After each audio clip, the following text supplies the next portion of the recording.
अस्सलामुअलैकुम, मैं हूँ आपकी होस्ट शाइस्ता रज़ा और आज के प्रोग्राम में हम जिस हवाले से बात कर रहे हैं, अगर वो देखा जाए तो बहुत ही ज़्यादा हॉट टॉपिक है। जी हाँ, हम लोग देखते हैं कि आए रोज़ नई स्टोरीज़ हमारी टीवी स्क्रीन्स पर या हमारे मोबाइल फ़ोन की स्क्रीन्स पर पॉपअप होती हैं रिलेटेड टू सोशल मीडिया, जहाँ पर हम लोग देख रहे हैं कि बहुत ज़्यादा फ़ायदेमंद भी हो रहा है, लोग उससे जो है वो पैसे भी कमा रहे हैं, लोगों को जो है वहाँ से काम भी मिल रहा है और लोग आगे बढ़ रहे हैं। लेकिन वहीं पर सोशल मीडिया के जो नुकसानात हैं वो उस कदर बढ़ गए हैं कि अब आपको बाकायदा अपने बच्चों को सोशल मीडिया से दूर रखना पड़ता है। हम देखते हैं कि कुछ पेरेंट्स ऐसे हैं वो ज़्यादा एजुकेटेड नहीं हैं, लेकिन उनके बच्चे जो हैं वो पढ़ लिख कर मोबाइल फ़ोन्स जब यूज़ करना शुरू करते हैं तो माँ बाप को समझ ही नहीं आता कि बच्चों को कहाँ पर जो है वो रोकना है, और बच्चे इस कदर आगे बढ़ जाते हैं कि उसका जो इम्पैक्ट है वो बच्चों का फ्यूचर ख़राब होता है उससे। साथ ही साथ अगर देखा जाए तो आपके दोस्त अहबाब उससे मुतासिर होते हैं। सबसे ज़्यादा ज़रूरी आपके माँ बाप को जो है वो बहुत बड़ी कीमत इसकी जो है वो चुकानी पड़ती है। कुछ दिनों पहले जो है वो एक स्टोरी बड़ी गर्दिश कर रही थी सोशल मीडिया पर,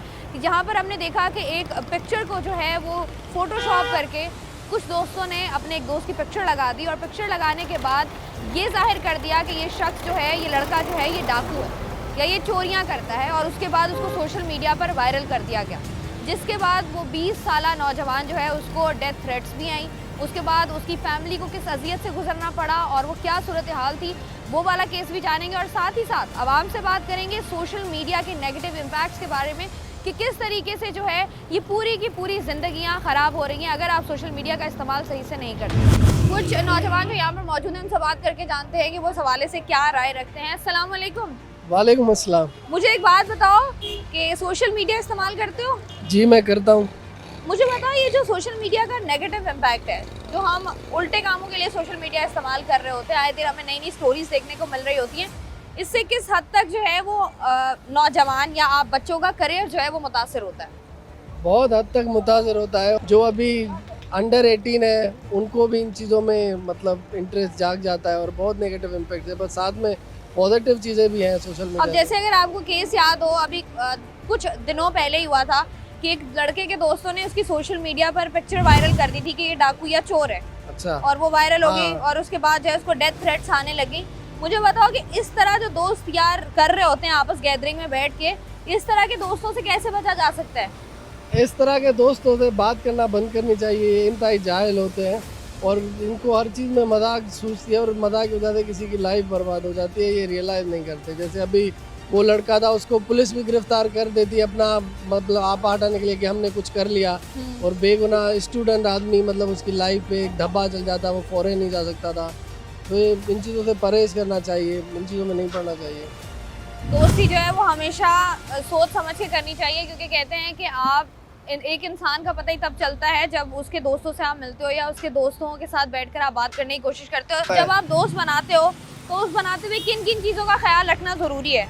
वो कि उसका पहले बैकग्राउंड देखना चाहिए कि क्या वो किसी ऐसे बैड एक्टिविटी से तो उसका क्या कहते हैं कनेक्शन तो है नहीं, और अगर उसके साथ ऐसी कोई कनेक्शन है तो बंदा उससे दूर रहे तो बेहतर है। अच्छा, सोशल मीडिया, जैसे आपने कहा कि आप लॉयर भी हैं, मुझे बताइए सोशल मीडिया का जो नेगेटिव इम्पैक्ट है आजकल, हाँ, बिल्कुल। कि कोई भी चीज़ वायरल हो जाती है, किसी को भी जो है वो हम लोग बिना सोचे समझे रिसर्च किए बगैर उस इंसान के पीछे हाथ धो के पड़ जाते हैं। मुझे बताइए किस तरीके से ज़िंदगियाँ मुतासिर हो रही हैं सोशल मीडिया के नेगेटिव इम्पैक्ट से? बहुत हद तक बंदे की लाइफ बर्बाद हो जाती है अगर बिलफर कोई ऐसी इंफॉर्मेशन या कोई ऐसी खबर बगैर वेरिफिकेशन के आ जाती है, हम आगे उसको फॉरवर्ड कर लेते हैं, लेकिन क्या कहते हैं, लेकिन वो उसकी पूरी ज़िंदगी तबाह हो जाती है। हम बगैर वेरिफिकेशन के उसको आगे फॉरवर्ड कर लेते हैं। ये हमें ख्याल रखना चाहिए, वेरीफाई करना चाहिए कि क्या वो ऑथेंटिक है या नहीं है। ठीक है। अस्सलाम वालेकुम। वालेकुम सलाम। कैसे हैं आप? अल्हम्दुलिल्लाह। मुझे बताएं, सोशल मीडिया पर हम देख रहे हैं आए रोज़ नई नई खबरें आ रही होती हैं जो हमें पता है कि 80 से 85% झूठ होता है। बिल्कुल। तो कैसे रिएक्ट करते हैं आप अगर इस तरह की खबरें सामने आ रही होती, कैसे खुद को दूर रखते हैं या शेयर कर रहे होते हैं? जहाँ तक मेरा ताल्लुक़ है सोशल मीडिया में, मैं सिर्फ फेसबुक ही यूज़ करता हूँ। तो जैसे आपने कहा कि वहाँ पे सारी चीज़ें फ़ेक लोग रख रहे हैं, लेकिन कुछ मेरे अंदाज़े में वहाँ पे जो भी मवाद आजकल रखा जा रहा है, आजकल ये है कि कैमरा कहीं पे भी आप बैठे हो फ़ौरन ऑन कर लिया, लाइव चले गए, तो 90% मवाद जो आ रहा है वो फेक नहीं है, फिर सोशल मीडिया पे वो रियल है।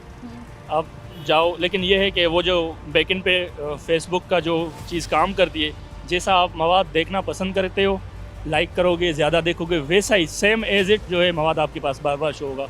अब वो हर एक बंदे पे डिपेंड करता है, हर एक आईडी पे, हर एक क्या कहते हैं उसकी आईपी एड्रेस पे डिपेंड करता है कि आप कौन से किस्म की चीज़ देख रहे हो। अच्छी देखोगे, आपके यहाँ अच्छी अच्छी मवाद आएंगी, अच्छी अच्छी चीज़ें आएंगी। मुझे बताएं, ये जो दोस्तों आजकल देख रहे हैं, ज़्यादातर केसेस ऐसे ही होते हैं, दोस्ती यारी में लड़ाई हो गई, एक दूसरे को कत्ल कर दिया, दोस्त आपके साथ बैठे गैदरिंग में अगवा हो गए वो। तो ये जो दोस्तों का सर्कल आजकल हम देख रहे हैं कि बड़ा बढ़ता भी जा रहा है और इससे बच्चों की पूरी ज़िंदगियाँ, फ्यूचर तबाह हो रहे हैं। इससे कैसे बचा जाए?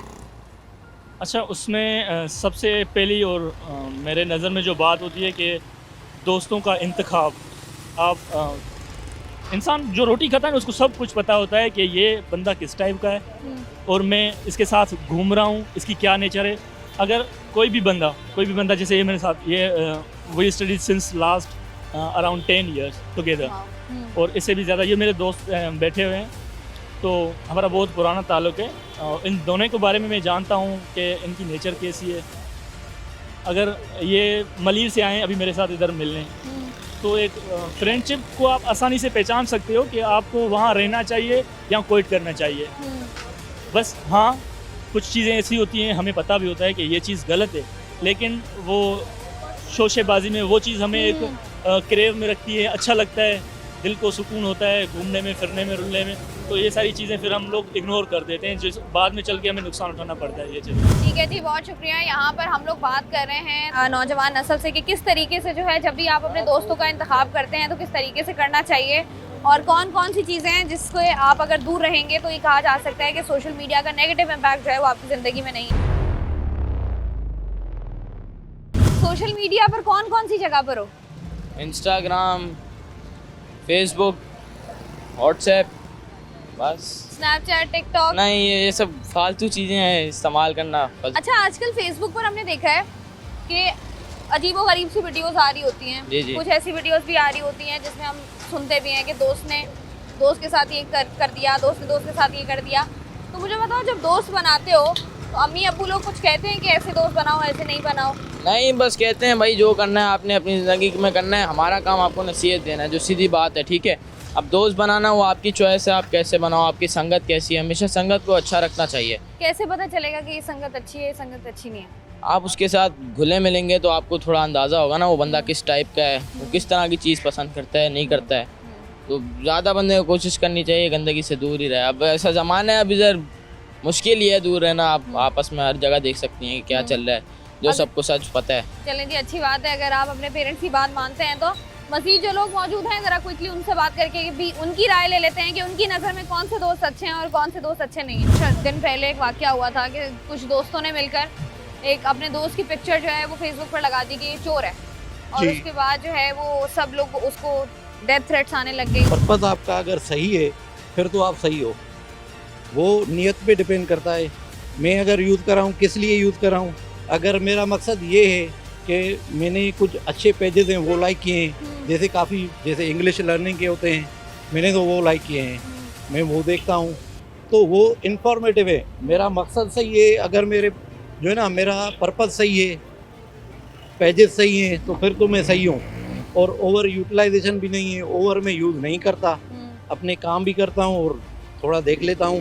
सारे दिन की जो करंट अफेयर्स है वो भी पता चल जाते हैं, फिर तो मैं सही हूँ। अगर आपकी नीयत सही नहीं है, अगर आप दूसरे काम कर रहे हैं फिर तो गलत है।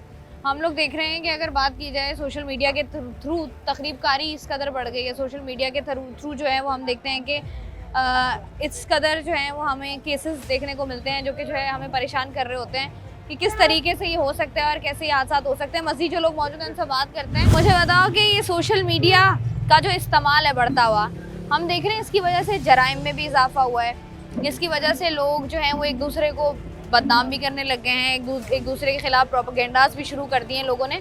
तो ये सोशल मीडिया का जो नेगेटिव इम्पैक्ट है ये नौजवानों को किस हद तक बर्बाद कर रहा है, उनके करियर्स को, फैमिली को, मेंटल पीस को? देखा जाए तो इसका एक तरफ नुकसान भी है लेकिन एक तरफ बेनिफिट भी बहुत है। नौजवानों को इसका तालीमी तौर पर फ़ायदा हो रहा है, नौजवानों की आवाज़ अपने हुक्मरानों की तरफ पहुंच रही है। हर कोई अपनी आवाज़ बासानी और आज़ादी के साथ इस सोशल मीडिया प्लेटफॉर्म के ज़रिए पहुंचा सकता है। और अगर हम इसको गलत तरीके से यूज़ करेंगे तो जाहिर सी बात है इसका गलत नताइज निकलेंगे। अगर अच्छी चीज़ों के लिए इस्तेमाल करेंगे तो अच्छे नताइज भी निकलेंगे। अच्छा, ये हम देख रहे हैं कि through social media negative impact पड़ रहा है, साथ ही साथ हम ये भी देख रहे हैं कि जो आपकी दोस्तों की सोहबत है वो भी जो है वो आजकल के जो मोस्टली होते हुए वाक़यात हैं वो इसी वजह से हैं कि आपकी गैदरिंग की वजह से, कि आपकी सोहबत ठीक नहीं है, दोस्त कोई अच्छा नहीं है, दोस्त ने दोस्त के साथ ये कर दिया। तो मुझे बताओ, ये कैसे पता चलेगा कि ये दोस्त सही है, ये दोस्त सही नहीं है, ऐसे दोस्ती करनी है, ऐसे दोस्ती नहीं करनी? देखिए, अगर हम किसी इस तरह के मतलब गैदरिंग में बैठेंगे जहाँ पर वो नशा वगैरह इस तरह की चीज़ों में बच्चे हों या याश हों, तो वो तो फिर बिल्कुल दूसरे को भी गलत ही करेंगे। अगर तालाब में एक मछली गंदी होगी तो सबको गंदा कर देगी। इसी तरह अगर कोई हमारे साथ गैदरिंग में अच्छे भी होंगे लड़के, तो हमें उनको उनकी सोहबत से पता चलेगा ना कि वो उनका बात इखलाक करने का तरीका और उनका जो है दीन की तरफ रुझान, इस तरह की चीज़ों में हमें मालूम होगा कि वो अच्छे हमारे लिए हैं या नुकसानदेह हमारे लिए, सही है या गलत है हमारे लिए। मज़ीद जो लोग मौजूद हैं उनसे बात करते हैं। अस्सलाम वालेकुम। मुझे क्विकली बताओ ज़रा, दोस्त बनाते हो जब, क्या सोचकर दोस्त बनाते हो? और अगर किसी से कभी ज़िंदगी में दोस्ती ख़त्म की है तो क्या सोचकर ख़त्म की है? कभी ऐसा हुआ तो नहीं कि दोस्ती हमने ख़त्म की हो। दोस्त देख के बनाने होते जो मतलब कि माशरे में सही हो। वैसे जो भाई ने जवाब दिया कि मतलब कि वो नशे वगैरह ना करते हों, मतलब कि थोड़ा ऐसे वगैरह याश वगैरह ना हो, तो वो दोस्त भी सही होते हैं। तो ये जो हम देख रहे हैं कि आजकल पहले ज़माने में ऐसे होता था कि माँ बाप थोड़ी सख्ती ज़्यादा कर लेते थे कि दोस्तों से दूर रहना है, मगरिब के बाद बाहर नहीं जाना। आजकल ज़रा ट्रेंड चेंज हो गया, आजकल मगरिब के बाद ही सब लोग बाहर निकल रहे होते हैं। तो ये जो हमने अपनी खुद से आदतें बनाई हैं, आपको लगता है इसकी वजह से हमें ही प्रॉब्लम हो रही है? अरे नुकसान तो होता है कि घर के बिना बताए आजकल लोग जो निकल जाते हैं रात के टाइम वगैरह आउटिंग करने, वो घर को बताए मना घर वालों को बता के जाएं तो ठीक है। मेरा नाम मिर्ज़ा ज़ीशान है। हाल ही में जो पोस्ट वायरल हुई थी, जो मैंने अब्दुल बासित के ऊपर कही थी, जो डकैत और इसके नाम पे जो मैंने लगा के जो पोस्ट वायरल करी थी, तो मैंने करी थी बेसिकली। तो उस पोस्ट जब वो वायरल हुई थी तो वो इतनी आगे बढ़ी कि अब्दुल बासित को बहुत प्रॉब्लम्स फेस करनी पड़ी उस चीज़ को लेके, और उसके घर वालों को काफ़ी डेथ थ्रेट्स मिली थी। तो मेरी सबसे गुजारिश है कि जो भी उनको डकैत वगैरह समझ रहा है और जो भी कुछ सीन है, तो ऐसा कुछ भी नहीं है। मैंने सिर्फ मजाक के उसके लिए पोस्ट करी थी और मैं उस चीज़ के लिए माफ़ी चाहता हूँ। तो मतलब दोस्तों में होती है, अगर मतलब उसके घर वालों को और भी मिले तो मैं आप लोगों से यही गुजारिश करूँगा कि काइंडली उस पोस्ट को और इतना ना फैलाएं, और मैं शर्मिंदा हूँ अपनी से। मेरा नाम तला अहमद खान है। मैं अब्दुल बासित और मिर्ज़ा ज़ीशान के दोस्त हूँ। हाल ही में मिर्ज़ा ज़ीशान ने अब्दुल बासित के ऊपर एक पोस्ट करी थी जिसमें मिर्ज़ा ज़ीशान ने अब्दुल बासित को डकैत के साथ जो है वो शक्ल की शुबहात दी थी कि ये डकैत है, और हम लोगों ने वो मिर्ज़ा ज़ीशान ने मजाक में लगाई। हमने उसके ऊपर कमेंट्स में अब्दुल बासित का मजाक उड़ाया, लेकिन वो मजाक के अंदर पोस्ट बहुत वायरल हो गई और लोग सच में अब्दुल बासित को डकैत समझने लगे। जब हमें अपनी गलती का एहसास हुआ, हमें एहसास हुआ कि इसके घर वालों को फ़ोन कर रहे हैं लोग और अब्दुल बासित की जान खतरे में है, तो हम अपनी इस हरकत के ऊपर शर्मिंदा हैं। और अब्दुल बासित ना डकैत है, ना इसका ऐसे किसी मामलात के अंदर दखल अंदाजी है।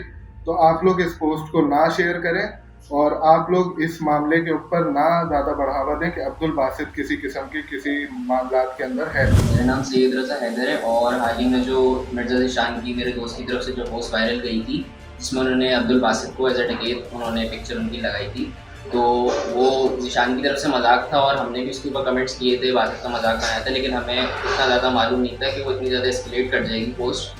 और उसमें ज़ीशान की भी गलती है, हमारी भी गलती है, और इंशाल्लाह आज की बात इस तरह की कोई भी गलती नहीं होगी। हम किसी के इस तरह से कोई भी मजाक नहीं बनाएंगे, और आप लोगों को भी यही कहना चाहेंगे कि हम खुद अपनी गलती पे शर्मिंदा है। तो आप लोग भी आइंदा से किसी अपने दोस्त के साथ इस तरह का मजाक नहीं कीजिए, क्योंकि किसी के ऊपर डेथ थ्रेट्स आ सकती हैं, उसकी लाइफ बर्बाद हो सकती है। तो हम अपनी गलती पे शर्मिंदा हैं। जब हमने कोशिश की कि उन लड़कों से भी बात की जाए, बारहा कोशिश के बावजूद हम उनसे आए रोज़ हमें जो है इस तरह के केसेस रिपोर्ट होते हैं कि जहाँ पर बच्चे, नौजवान, छोटे छोटे बच्चे जिनका जो है वो उम्र होती है अपना करियर बनाने की, वो उम्र होती है उनकी फ्लॉरिश करने की, वो उम्र होती है कि वो लोग अपनी ज़िंदगी में कुछ साबित करके दिखा सकें, वहीं पर जो है या तो उनको अपनी ज़िंदगियों से हाथ धोना पड़ता है या उनका पूरे का पूरा करियर तबाह हो जाता है। और साथ ही साथ हम ये भी देखते हैं कि सबसे ज़्यादा जो नुकसानदेह चीज़ होती है वो होती है उनका मेंटल पीस, ना कि सिर्फ उस बच्चे के लिए बल्कि उसके माँ बाप के लिए भी बड़ा मुश्किल हो जाता है। क्योंकि हम जिस सोसाइटी में रहते हैं, हम इतनी जजमेंटल सोसाइटी है कि वहाँ पर हम जिसका जो वाकई जिसने गुनाह किया होता है या जिसने जो है वो जुर्म किया होता है, उसके साथ साथ हम उससे जुड़े हर रिश्ते को भी बातें सुना रहे होते हैं। हमेशा कोशिश ये करनी चाहिए कि हम जो है वो अपने इर्द गिर्द की गैदरिंग का ख्याल रखें। हमेशा कोशिश करें कि जहाँ से आपको ज़रा सी भी आपकी गट फील आपको कुछ कह रही है, आपकी सिक्स सेंस आपको कुछ कह रही है, तो आप इस बात को सुने और आप वो गैदरिंग छोड़ दें, क्योंकि आपके बड़े जो आपके लिए बात करते हैं वो हमेशा सही करते हैं। ये आपको आने वाले बड़े नुकसान से जो है वो बचा लेती है। जिस केस के हवाले से हम बात कर रहे हैं, अब आगे चल के उनसे भी बात करते हैं और उनसे जानते हैं कि ये पूरा जो इंसिडेंट है किस तरीके से हुआ और किस तरीके से सारा वाक़या पेश आया। Welcome back. प्रोग्राम में हम लोग बात कर रहे हैं सोशल मीडिया की, कि किस तरीके से सोशल मीडिया जो है वो आपकी लाइफ पर नेगेटिव इम्पैक्ट डालता है और आपकी एक छोटी सी गलती जो है वो किसी को किस हद तक परेशान कर सकती है। जिस वाक़े के हवाले से हम बात कर रहे हैं, उसके जो विक्टिम हैं अब्दुल बासित, वो हमारे साथ मौजूद हैं। आइए उनसे बात करते हैं। अस्सलाम वालेकुम। अस्सलाम। बासित, मुझे बताओ कितने साल के हो? मैं 21। 21। क्या कर रहे हो? मैं भी वेब डेवलपमेंट कर रहा हूँ और आगे पढ़ना है आगे। अच्छा, मुझे बताओ ये जो तुम्हारे दोस्त मिले तुम्हें, कौन दोस्त हैं, किस तरीके से तुम्हें पता था इस बारे में, क्या प्लान वगैरह था, पूरा इंसिडेंट क्या हुआ? इंसिडेंट कुछ ऐसा हुआ, एक तो मेरा एक कह सकते हैं जिगरी दोस्त था, एक बाकी दो उसके रेफरेंस से दोस्त बने थे। तो हमारा कोई रोज़ का उठक बैठक जैसे गैदरिंग वगैरह होती है आजकल की जनरेशन की, वो हमारी गैदरिंग नहीं है। हम मिले थे कोई अराउंड 7-8 महीने बाद मिले थे, क्योंकि ईद के मौके पे इतने टाइम बाद मिले थे। तो बस होने वाली बात थी, उस वक्त हो गई और ऐसा कुछ प्लान नहीं था। मैं खुद उठ के हैरान हो गया 3 घंटे बाद, 3 घंटे पहले की पोस्ट डली हुई थी। तुम दोस्तों से मिलने गए? जी। जब तुम मिले, ईद पर मिले, तो उन्होंने तुम्हें बताया कि इस तरह का कुछ करना है या हमारा कुछ प्लान है? नहीं, कुछ भी नहीं हुआ था ऐसा। अच्छा, सही। और तुम मिलकर घर आ गए? हाँ, मिल गए। और जब तुम सुबह उठे तब क्या हुआ? तुम्हें किसने बताया कि ऐसा कुछ हुआ है? मुझे तो पूरी दुनिया बता रही थी, मुझे मेंशन कर रहे थे लोग पोस्ट पे। तो मुझे बताओ कि जब तुम उठे हो तो तुम वो सब कुछ देख के तुम्हारा क्या पहला रिएक्शन था? पहला रिएक्शन तो यही था कि हाँ ठीक है, मजाक किया उसने। लेकिन फिर जब मैंने अपने डीएम्स खोले और उसमें लोगों की गालियाँ धमकियाँ देखी, फिर मैंने बोला ये सीरियसली टैकल करना चाहिए। पहले तो मैंने भी मजाक में लिया था, फिर मैंने जब गालियाँ वगैरह देखी और लोगों का रिएक्शन देखा, किस तरह लोग बगैर देखे और बगैर कंफर्म किए, क्योंकि लोग तो मजाक समझ के नहीं आगे बढ़ा रहे थे, वो तो सीरियस समझ के आगे बढ़ा रहे थे। तो फिर मैंने उसको सीरियस लिया और फिर हायर अथॉरिटीज़ के पास गया। अच्छा, जब तुमने अपने डीएम्स खोले तो लोगों की तरफ से हमने देखा भी कि सीरियस थ्रेट्स आ रहे थे। किस किस्म के थ्रेट्स थे? लोग क्या बात कर रहे थे? क्योंकि मेरा नंबर भी लीक कर दिया गया था बाद में और एड्रेस भी लीक कर दिया गया था। अच्छा। तो धमकियाँ दे रहे थे घर आने की ना। तो मुझे बताओ कि जब तुम्हें सब कुछ पता चला और तुम्हें इस मामले की संगीनी का अंदाज़ा हुआ, तो तुमने उन दोस्तों से रब्ता किया कि क्या किया तुम लोगों ने? पहले मैंने काम ही यही किया था, क्योंकि मैंने बोला जाहिर सी बात है दोस्त हैं तो खुद ही आपस में चीज़ें सॉर्ट आउट कर लेते हैं, किसी और के पास क्यों जाना। मैंने जिस बंदे ने पोस्ट की थी मैंने उसको पहले मैसेज किया। अब उससे गलती हुई कि वो पोस्ट करने के बाद सो गया था, वरना वो कहता कि अगर मैं उठा होता तो मैं भाई डिलीट कर देता।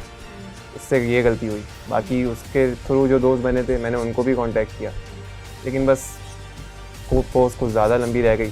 तो अब मुझे बताओ, उस पोस्ट को जब तुमने दोस्त से बात की उसके बाद कोई दूसरी पोस्ट भी आप लगाते हो जिसमें आप ये कहते हो कि भाई गलती हो गई या हमने मजाक किया था, इस तरह का कुछ उन्होंने कहा या बस वो पोस्ट डिलीट करके मामले को ख़त्म किया उन्होंने? नहीं, पोस्ट डिलीट की और पर माफ़ी मांगी है पुलिस स्टेशन में आके। तो उसके बाद घर वालों का रिएक्शन बताओ, क्योंकि घर वाले इस तरह के मौक़ों पर कहते हैं कि दोस्तों से ज़रा अपनी गैदरिंग से दूर आ करें, इस तरह की गैदरिंग से स्पेशली। तो घर वालों का क्या रिएक्शन था? घर वालों को तो मैं समझा के थक गया कि मेरे रोज़ के दोस्त ही हैं। मेरा जो रोज़ का रूटीन है उसमें फ़ुटबॉल खेल के मैं घर आ जाता हूँ, कोई होटल पे चाय पीना ऐसा कुछ मेरा गैदरिंग नहीं है। ईद पे मिले थे, पहली दफ़ा होने वाली बात ही हो गई। तो ये है कि दोस्त देख के बनानी चाहिए, लेकिन किसी के सर माथे पे तो लिखा हुआ नहीं है कौन कैसा है। तो घर वालों ने पहले कभी रोका टोका था कि ये तुम्हारा दोस्त? क्योंकि अक्सर ऐसा होता है ना, घर वाले कह देते हैं कि ये 4 दोस्तों में ये वाला दोस्त समझ में नहीं आ रहा है। अगर इनके साथ मैं रोज़ बैठ रहा होता, घर वाले जाहिर सी बातें नोटिस करते तो उस वक्त कहते हैं, लेकिन ऐसा बोला नहीं था मुझे। जाहिर सी बात हम 7-8 महीने बाद मिले थे। तो इस तरह की जब लड़ाइयाँ या इस तरह की कोई बात होती है तो सबसे पहली चीज़ जो लोग करते हैं वो यही करते हैं कि जो घर वाले होते हैं, अम्मी अब्बू हो गए या बड़े भाई अगर हो गए, तो वो जाते हैं घर बात करने के लिए दूसरे के, यार आपने क्या किया है, क्यों किया। तो घर फैमिली से कोई गया है आपके दोस्त के घर के, या आपके बेटे ने क्या किया है? क्योंकि वो उस वक्त शुरू में ऐसा लग रहा था वो नहीं चाह रहे थे मामला सॉर्ट आउट करना, जाहिर पर ईगो पे बात आ गई थी। तो पोस्ट कुछ ज़्यादा 15 घंटे तक रह गई थी। अगर वो इनिशियली 200-250 शेयर में रुक जाती तो ना मैं पुलिस के पास जाता, ना मीडिया तक बात आती। हम जाहिर सी बात है दोस्त हैं, खुद सॉर्ट आउट कर लेते थे। तो मुझे बताओ कि कितनी दफ़ा वो वीडियो शेयर हुई है अभी तक? वो पोस्ट मैंने जो देखी थी ना, उसकी हाईएस्ट रीच जो मैंने नोटिस की थी अराउंड 550-600 शेयर थे। लेकिन फिर जब मैंने जाहिर सी बात है आवाज़ उठाई, तो मेरे सपोर्ट में जो पोस्ट आए और मेरे सपोर्ट में जो लोगों ने पोस्ट की, उसमें फिर 1500-2000 से ऊपर शेयर गए। फिर इन्फ्लुएंसर्स ने साथ दिया, आप जैसा मीडिया आया, मीडिया ने सपोर्ट किया, तो अब मैं सॉर्ट आउट हूँ, मुझे सफाई देने की ज़रूरत नहीं है। हाँ, तो मुझे बताओ, अब जो तुम्हारा दोस्त है वो किधर है? उससे तुम्हारी कोई बात हुई है या अब उससे दोस्ती ख़त्म कर दी है? क्या सिलसिला है ये? ना दोस्त है, अपना दुश्मन है। वो अपनी ज़िंदगी में खुश रहे, यही दुआ करूँगा, और मैं भी अपनी ज़िंदगी में। अभी कहाँ है वो? मतलब अभी वो इसी एरिया में है, जौहर की तरफ। अच्छा, जौहर की साइड। वो अपनी लाइफ में बिजी है, बिजनेस को लेके, उनका भी बिजनेस है। मैंने बोला क्या केस करूँ, FIR करूँ उनके ऊपर, उनका बिजनेस है, वो बिजनेस संभाल रहे हैं, घर संभाल रहे हैं उनको। मैंने बोला जब दोस्त था तो इतना तो लिहाज करना चाहिए मुझे। अच्छा, जब इस तरह का वाक़या कोई होता है, हम देखते हैं कि आप जितनी मर्ज़ी कोशिश करो कि घर वालों को समझा लो या अपने दोस्तों अहबाब को समझा लो, आपकी लाइफ में एक इम्पैक्ट आता है, चेंज आता है आपकी ज़िंदगी में, बिहेवियर में भी आता है कि आप पहले फ्रीली घर से बाहर निकल रहे होते हो, स्कूल कॉलेज जा रहे होते हो, आपको पता होता है कि भाई मैंने कुछ गलत नहीं किया। लेकिन जब इस तरह का इंसिडेंट होता है तो आपको ऐसा लगता है कि हर बंदा आपको देख रहा है, हाँ। कोई आपके पास आके सवाल करेगा। तो मुझे बताओ, वो जो इम्पैक्ट आया है वो क्या इम्पैक्ट है? वो बस मैंने लिमिट कर दिया था अपना, शुरू में तो बहुत लिमिट कर दिया था। मैं सिर्फ जब हायर अथॉरिटीज़ के पास जा रहा था कंप्लेन करने के लिए, FIA, पुलिस और SSP ऑफिस, मैं बस वहीं जा रहा था। वो भी आपको एक मैंने मास्क दिखाया और हेलमेट वगैरह पहन के जाता था, वरना मैं ऐसे इस तरह घर से बाहर नहीं निकलता था। तो ये इम्पैक्ट आया था। तो अब मुझे बताओ कि अब घर वाले, जब ये सारा मामला हुआ, घर वालों का रिएक्शन क्या था कि ये क्या ऐसा तुमने, क्योंकि इस तरह का जब वाक़या होता है घर वाले बिठा के पूछते हैं कि क्या वाकई कुछ ऐसा हुआ है, तुमने दोस्तों के साथ मिलकर कुछ ऐसा वैसा किया तो नहीं है?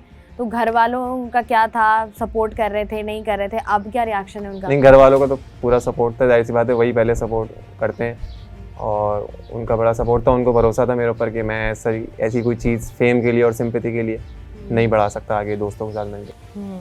तो मुझे बताओ, जब ये सारा इंसिडेंट हो गया, सारे वाक़यात हो गए, उसके बाद जब आपने सोचा कि अब मैं जो है वो इसको सीरियसली टैकल करूँ इस इशू को, तो किससे कंसर्न किया आपने? किसको आपने लूप में लिया कि मैं इससे बात करता हूँ, ये फैमिली में समझदार आदमी है, मुझे कोई अच्छा मशवरा देंगे? उसके बाद किस तरीके से परसू किया आपने? मैंने फिर इसको लीगली जितना हो सकता था, मेरे एक कज़न है लॉयर, मैं उनके पास गया, तो हमने जो लीगली काम कर सकते थे हमने मिलजुल के फैमिली में ही, अल्हम्दुलिल्लाह फैमिली में इतनी लोग हैं, उन्होंने खुद सॉर्ट आउट कर लिया। अब सॉर्ट आउट कर लिया, अब किसी किस्म का थ्रेट तो नहीं है? अब किसी से कोई थ्रेट, तो अब जो लोग DM में गालियाँ दे रहे थे वही दुआएं दे रहे हैं। तो अब मुझे बताओ कि इस तरह जब होता है, तमाम तर चीज़ें होती हैं, लास्ट में बस ये बता दो कि क्या मैसेज देना चाहोगे तमाम तर लोगों को? क्योंकि हम देखते हैं कि हमारी जो यंग जनरेशन है, एक तो सोशल मीडिया पर लोग करोड़ों रुपए कमा भी रहे हैं, फेम भी उनको मिल रहा है, वो उनका रोज़गार भी लग रहा है, लेकिन वहीं पर जो है वो बहुत बड़ी तादाद में जो है वो लोग नेगेटिविटी की तरफ, तकरीबकारी की तरफ भी आ रहे हैं। पहले इस पर बता दो, उसके बाद फिर बताओ कि गैदरिंग का इंतखाब कैसे होना चाहिए और अगर इस तरह की कोई सिचुएशन होती है तो उसको कैसे टैकल करना। देखिए, सोशल मीडिया एक्टिविटी और मेरी कुछ ज़्यादा ही थी, मैं बहुत ज़्यादा एक्टिव था, एक तरीके से कह सकते हैं उसका खमियाजा भुगतना पड़ रहा है।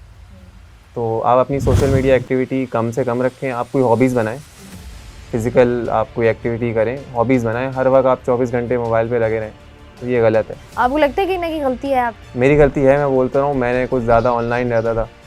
अब मेरा इरादा था ईद के बाद अकाउंट डीएक्टिवेट करके, मैंने एक जॉब में भी अप्लाई किया था, उसका इंटरव्यू मैंने अभी तक दिया नहीं है, आज देना था, अब मैं कल जाऊँगा। तो मैंने खुद लाइफ में बिज़ी होना था, तो मैंने ये सब ख़त्म करना था। जाहिर सी बात है, जब आपको लाइफ में अगर आगे बढ़ना है तो ये आप इन सब चीज़ों को साथ लेके नहीं चल सकते। या अगर आप लिमिट करके साथ लेके चल सकते हैं, आप कोई टाइम बना लें कि एक दिन में आप इतना घंटा या इतने मिनट सोशल मीडिया एक्टिविटी होगी आपकी, तो ठीक है, वरना 24-24 घंटे आप सोशल मीडिया का इस्तेमाल जो है नुकसानदेह। गैदरिंग के एतबार से क्या मैसेज देना चाहोगे? किस तरीके से अपने दोस्तों का इंतखाब करना चाहिए? दोस्तों को इंतखाब करने में हो जाती है गलती लोगों से, मुझसे भी हो गई। मेरी कोई गैदरिंग थी नहीं, मैंने जैसे पहले भी बताया आपको, मैं फ़ुटबॉल खेल के घर आ जाता था, ना कोई चाय के होटल पे बैठक। तो बस देख के करें दोस्ती। और दूसरी बात यह है कि जो आपके दोस्त के दोस्त हैं, आप उन पे भी देखें कि आपका दोस्त कहाँ जाके बैठ रहा है, क्योंकि वो कहीं ना कहीं आपको आगे जाके वो भी अफेक्ट कर सकता है, जिस तरह मुझे अफेक्ट। हाँ, जैसे अक्सर हम लोग देखते हैं, कराची की स्पेशली बात की जाए तो बड़ा ट्रेंड है कि शाम में सब लोग फारिग होकर चाय के होटल पे बैठ जाते हैं, जहाँ करोड़ों के बिजनेसेस की बात भी कर लेते हैं, अपनी ज़िंदगियाँ भी सेट कर लेते हैं, और उसके बाद चाय का बिल जो है वो चार दोस्तों से पैसे जमा करके जो है वो चाय का बिल दे रहे होते हैं।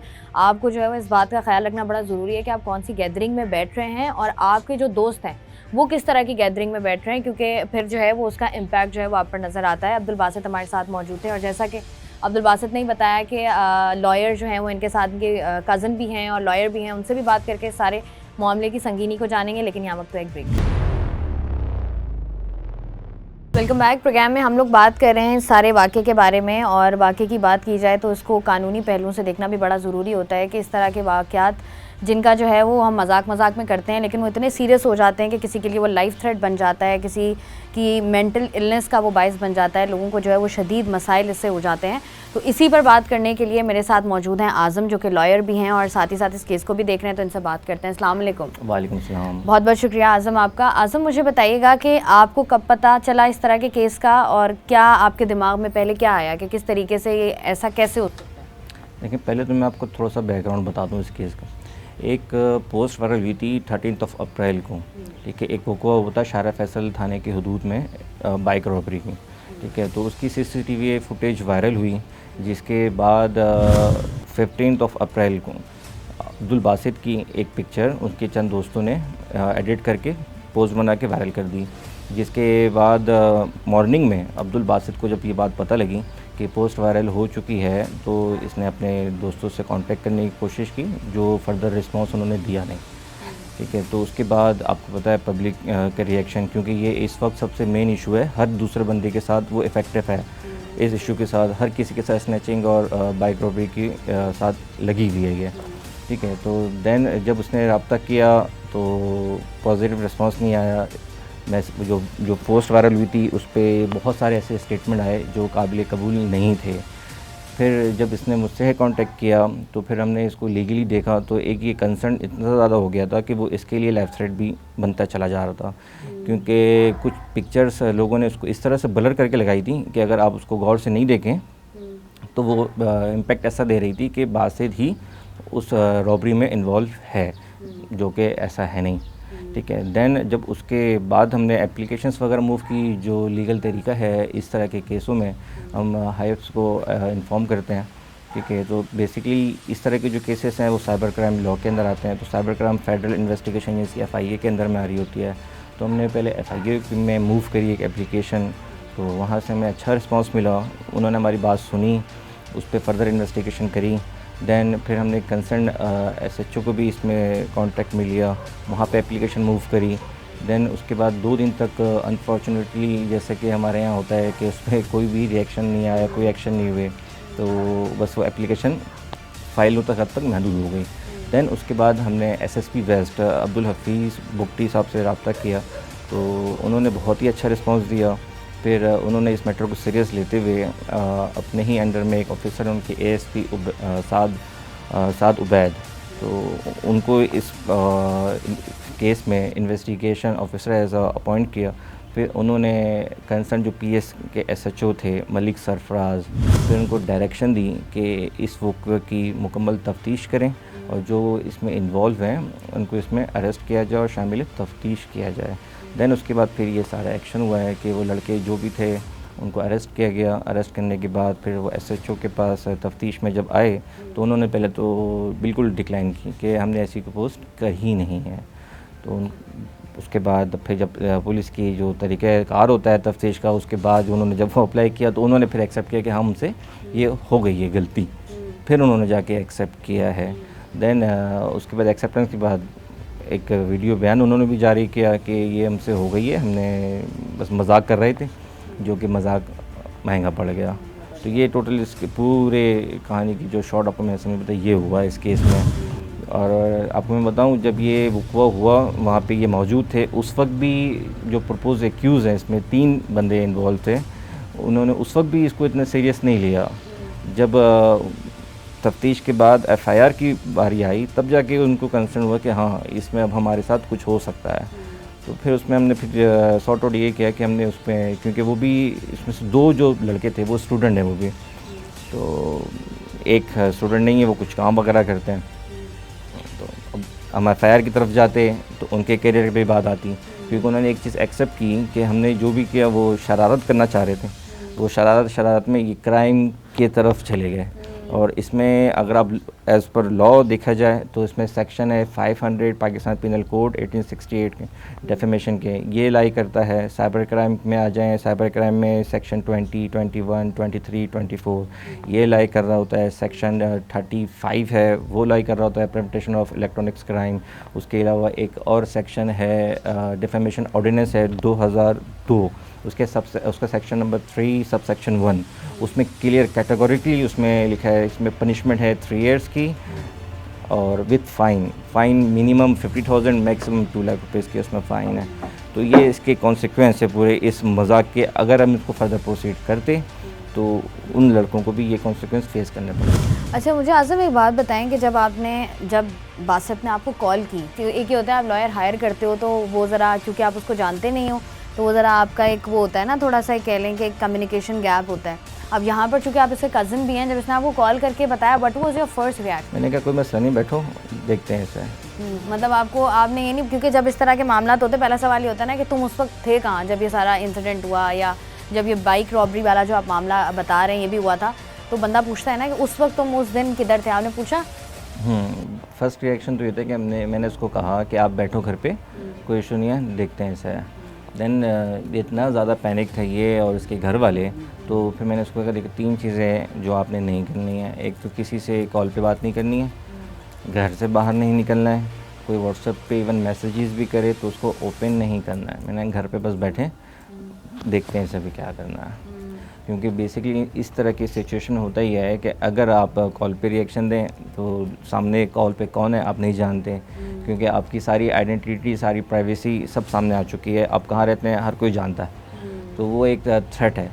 तो इसमें होता ही है ये, इस तरह की सिचुएशन में ये हो या इससे रिलेटेड साइबर क्राइम में जितने भी इश्यूज़ हैं, तो इसमें सबसे पहले यही किया जाता है कि एविडेंस को कलेक्ट करने के लिए कि जो विक्टिम मेन जो विक्टिम होते हैं इसमें उसको हम रोकते हैं कि आपने फ्रंट पे नहीं आना, पहले इसमें इन्वेस्टिगेशन करते हैं, फिर देखते हैं कि आगे कल्प्रेट कौन है, देन हम फर्दर कर रहे होते हैं। तो उसके बाद फिर मैंने इससे पूछा था कि ये जो इंसिडेंट है, इस वाले इंसिडेंट वाले दिन तुम कहाँ थे? वो तो ऑफिस से बात है, ये घर पे था, लेकिन पूछना बनता है। ऑफ कोर्स ना, मतलब आपने बीइंग अ लॉयर भी तो आपका पूछना बनता है। मुझे बताएं कि आपने कहा ना कि पैनिक, इस तरह की सिचुएशन में हर इंसान ही पैनिक हो जाता है, फैमिली का रिएक्शन कैसा था और फैमिली को काम डाउन करने में कितना और समझाने में आपको बीइंग अ लॉयर कितना टाइम लगा?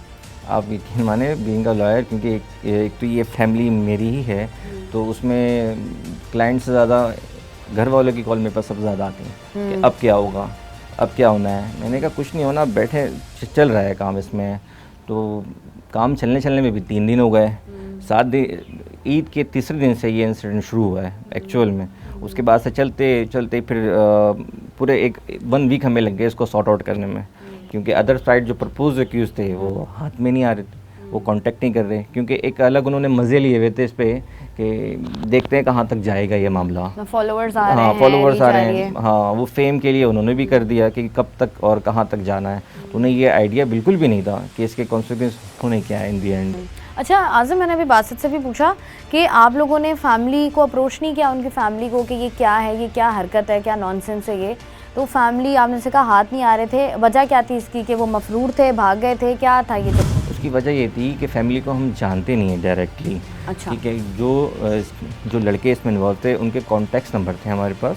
जब हम इस सिचुएशन में हम एक एप्लीकेशन जो मूव करते हैं, कंप्लेन जो फाइल करते हैं, उसमें हम नॉमिनेट करते हैं बंदे को नाम से और उसका मोबाइल नंबर प्रोवाइड कर दिया जाता है। फिर उसमें हाईएस्ट की अथॉरिटी की परमिशन के बाद जो कंसर्न ऑफिसर होता है वो उनसे कांटेक्ट करता है। जब आप यकीन मानिए, जब इसमें एक हमें इन्वेस्टिगेशन ऑफिसर मिले थे, उन्होंने इनसे जब कांटेक्ट किया तो इन्होंने आने से साफ इनकार किया। कहते हैं कि मैं सम प्लेस है, कि मैं यहाँ पर हूँ, मैं यहाँ पर हूँ। 3 दिन तक उन्होंने डॉज दिए हैं। इवन दूसरे इदारों ने भी कॉल करी, तो FIA में क्योंकि हमने कंप्लेन की थी, तो स्टिल वहाँ पे भी ये नहीं पहुँचे। कंसर्न SHO के पास भी अपने बयान रिकॉर्ड कराने के लिए नहीं गए, क्योंकि बेसिकली प्रोसीजर यही है कि अगर कोई कंप्लेन आए तो दोनों साइड की सुनी जाती है, दोनों का बयान लिया जाता है। अगर कॉक बने तो फर्दर प्रोसीड करते हैं। 3 दिन पुलिस स्टेशन से इन्हें कॉल गई है, कि इन्होंने रब्ता करने की कोशिश नहीं की। जैसे आप अभी बता रहे हैं कि जिस तरीके से इन्होंने रब्ता नहीं किया और जिस तरीके से मज़े लेते रहे, या बासित ने भी ये बात की कि ऐसा था जैसे कि बात करना नहीं चाह रहे, चीज़ों को सॉर्ट नहीं करना चाह रहे, वहाँ से शरारत कहीं से नहीं लग रही, वहाँ से ऐसा लग रहा है कि जानबूझ के कोई होता है ना, कोई दुश्मनी निकाली गई हो या कोई जानबूझकर ऐसा काम किया गया हो। क्योंकि जब आप बेध्यानी में कोई इस तरह की हरकत हो जाती है, आपने भी बहुत सारे केसेस देखे होंगे, हमने भी बहुत सारे लोगों को देखा है, तो वो फ़ौरन वो बेचारे इतने परेशान हो जाते हैं कि वो कहते हैं नहीं, हमसे तो गलती हो गई, हम सॉरी, हम ये करना नहीं चाहते थे। लेकिन जिस तरीके से अगर सरकारी इदारों से कॉल्स जा रही हैं, पुलिस स्टेशन से तो वैसे ही कॉल जाए तो लोग जो है वो 2 दिन तक सोते नहीं हैं। Exactly. तो ये जैसे लग रहा है यहाँ से शरारत तो ही कहीं से भी नहीं लग रही। शरारत नहीं है, लेकिन उनका कहना है कि हमने शरारत की है, क्योंकि ऐसा कोई एविडेंस मिला भी नहीं जिस पे हम जाके देखें कि ये कोई इन्होंने पर्सनल रिवेंज लिया हो। क्योंकि जो उन्होंने कहा शरारत, तो फिर हमने भी वहाँ पे छोड़ दिया कि चलो ठीक है, शरारत की है तो आ तो जाते, अपने वर्जन, अपने स्टेटमेंट रिकॉर्ड तो करवाते आप आके, तो आप उससे क्यों भाग रहे थे। तो फिर उनका वर्जन ये था कि हमें आइडिया नहीं था कि वाकई में पुलिस स्टेशन से कॉल आ रही है, हमें लग रहा है कि कोई और कर रहा है, तो उनका ये वर्जन है। अच्छा आज़म, आपने इस सारे केस को, मतलब आपने कहा ना कि क्योंकि जो बाकी दोस्त हैं इसके, उसमें से 2 स्टूडेंट्स हैं और ज़्यादा क्योंकि एज इतनी नहीं है, तो आप लोगों ने इस केस को जो है वो क्लोज़ कर दिया है। क्लोज इन सेंस इसमें किया है कि उन्होंने एक माफ़ीनामा दिया, अपोलोजाइज़ की। तो इसके इन केसों में दोनों चीज़ें होती हैं कि अगर अपोलोजाइज़ आगे वाली पार्टी करे, प्रपोज एक्यूज जो है, तो अकॉर्डिंग टू लॉ में भी है, अगर कॉग्निजेबल ऑफेंस नहीं बन रहा होता या नॉन कॉग में जा रहे हैं, तो वहाँ पे हम कंपाउंडेबल ऑफेंस है तो हम उसको क्लोज़ कर सकते हैं। क्लोज़ इन सेंस ये नहीं किया कि पूरा केस क्लोज़ कर दिया, अभी भी उन लोगों को इन्वेस्टिगेशन में ऐसा सर्विलेंस के तौर पे रोका हुआ है कि फ़र्दर अगर इनके ख़िलाफ़ कोई ऐसे सबूत मिल जाते हैं कि ये हैबिचुअल हैं इस काम के, या इनके अगेंस्ट कोई क्रिमिनल रिकॉर्ड सीआरओ निकल आता है फ़र्दर या आने वाले कुछ दिनों में, तो इन्हें दोबारा बुलाया जाएगा।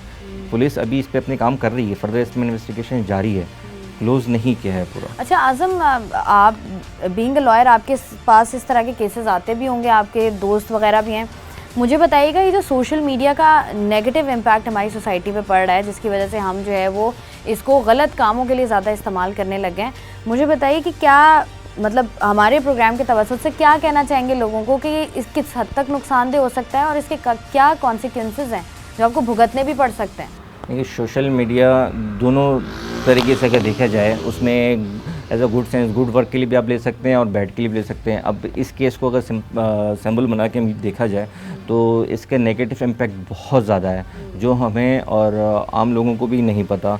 वो भी सबसे बड़ा नुकसान क्या है, आजकल हमारे पास कोई भी एक मेम्स बन के आ जाती है पोस्ट, उसको हम शेयर करना शुरू कर देते हैं, उसके हम कंटेंट्स पे नहीं जाते, उसकी अथेंटिसिटी पे नहीं जाते कि किसने शेयर किया है। जब हमें यही नहीं पता कि उसके पीछे क्या है, हम शेयर करेंगे तो उसका रिज़ल्ट यही है कि हमें कानून के उसमें दायरे में आना पड़ेगा और फिर हमारे ऊपर FIR होंगी, फिर हम अदालतों का चक्कर लगाएंगे, या तो अगर हम बरी हो गए तो ठीक है, मगर हमारे क्रिमिनल रिकॉर्ड आने के बाद हमारी लाइफ स्पॉइल हो जानी है। तो मेरे आपके चैनल की तवज्जो से यही रिक्वेस्ट है तमाम देखने वालों से कि सोशल मीडिया का इस्तेमाल करें, लेकिन कंटेंट को शेयर करने से पहले देख लें कि वो किसी के लिए जानलेवा ना हो जाए। बिल्कुल ऐसा ही है, जैसे आज के प्रोग्राम में हम लोग इसी पर बात कर रहे थे कि बड़ा ज़रूरी होता है जब हमें घर वाले, स्पेशली हमारे पेरेंट्स या हमारे रिलेटिव्स या इर्द गिर्द के लोग जो हमसे बड़े हैं, वो हमें जब इस बात की तलकीन कर रहे होते हैं कि आपने जो है वो इस वक्त बाहर नहीं जाना है, आपने इन चीज़ों का ख्याल रखना है जब भी आप दोस्तों के बीच में बैठे हों, या ये वो तमाम तर चीज़ें हैं जिनको आपने फॉलो करना है, तो हमें बच्चे होने की हैसियत से, छोटे होने की हैसियत से उस वक्त बड़ा गुस्सा आ रहा होता है। उस वक्त हमें ऐसा लग रहा होता है कि हमें जो है वो किसी चीज़ की सज़ा दी जा रही है या हमें कैद किया जा रहा है। लेकिन जब इस तरह के इंसिडेंट्स हो जाते हैं, जब खुदा न ख्वास्ता कुछ ऐसा सानेहा हो जाता है, बाद में हमें रियलाइज़ होता है कि अगर हम उस वक्त अपने पेरेंट्स की बात मान लेते तो हमें शायद इतना बड़ा नुकसान जो है वो ना उठाना पड़ता। और दूसरी तरफ गलती सिर्फ बच्चों की होती है, लेकिन इसमें आपकी पूरी फैमिलीज़, आपके पेरेंट्स, आपके रिलेटिव्स, आपके इर्द गिर्द, आपका नेबरहुड, तमाम तर लोग जो हैं वो अजियत में आते हैं, तमाम तर लोग परेशान होते हैं और इसका खमियाजा भी हमें भुगतना पड़ रहा होता है, क्योंकि हमारे जहन इतने कच्चे हैं कि उस वक्त हमें पता नहीं चलता कि अगर हमने ये काम कर दिया है और अगर ये बाउंस बैक कर गया काम, तो हमें इसका कितना नुकसान उठाना पड़ेगा, हमारे मुल्क का कानून इस बारे में क्या कहता है, कितना फ़ाइन लग सकता है, कितनी सज़ा हो सकती है, हमारे पूरे करियर्स जो हैं वो तबाह हो सकते हैं। और दूसरी तरफ सोशल मीडिया को अगर लिया जाए, हम बड़े उसको बहुत लाइटली लेते हैं सोशल मीडिया को पाकिस्तान में, कि कोई भी चीज़ आई है, कोई भी चीज़ हमने देखी है, उसको हमने शेयर कर दिया। इस मामले में हम ज़रा अपने शऊर का, अपने सिविक सेंस का मुजाहरा नहीं करते कि कोई भी चीज़ हमने देखी है पहले हम इस बात की तस्दीक कर लें कि क्या वाकई ऐसा कोई मामला है या शरारत की जा रही है। क्योंकि अगर देखा जाए तो सोशल मीडिया पर हमें यही नज़र आता है कि मोस्टली 80 से 85% जो है वो चीज़ें फ़ेक होती हैं, इधर उधर से ली गई होती हैं। किसी को फेम मिल रहा होता है, किसी को डीफेम किया जा रहा होता है, किसी की पूरी ज़िंदगी, पूरी की पूरी साख जो है वो मुतासिर की जा रही होती है। तो इस बात का ख्याल रखें कि जब भी सोशल मीडिया का इस्तेमाल करें तो नेगेटिविटी से दूर रहें और अपने घर वालों की बात भी सुनते रहें। मैं हूँ आपकी होस्ट शाइस्ता रज़ा। प्रोग्राम से दें मुझे इजाज़त, अपना रखिएगा ख्याल। अल्लाह हाफ़िज़।